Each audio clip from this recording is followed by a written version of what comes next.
The overall goal of this procedure is to evaluate the selective toxicity and mechanism of cell death induced by JCTH4, a synthetic analog of the natural compound pancratistatin, alone and in combination with tamoxifen, in human breast cancer and neuroblastoma cells.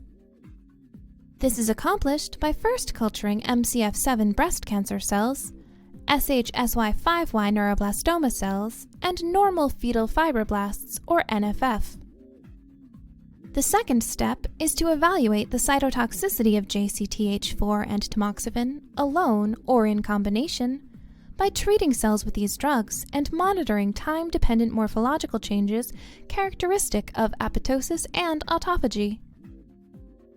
Next, the mechanism of induction of apoptosis and autophagy is investigated by monitoring mitochondrial membrane potential and reactive oxygen species production in isolated mitochondria from these cancer cells. Ultimately, time-lapse photography and various biochemical assays are used to demonstrate that JCTH4 induces apoptosis and autophagy in human breast cancer and neuroblastoma cells, and these effects are dramatically enhanced by the addition of tamoxifen.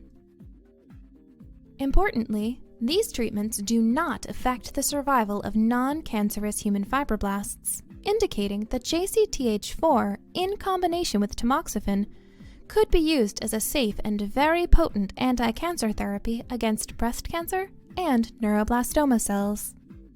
The implications of this technique extend toward preclinical evaluation and development of combinatorial therapy for cancer because one can monitor the efficacy and mode of cancer cell death.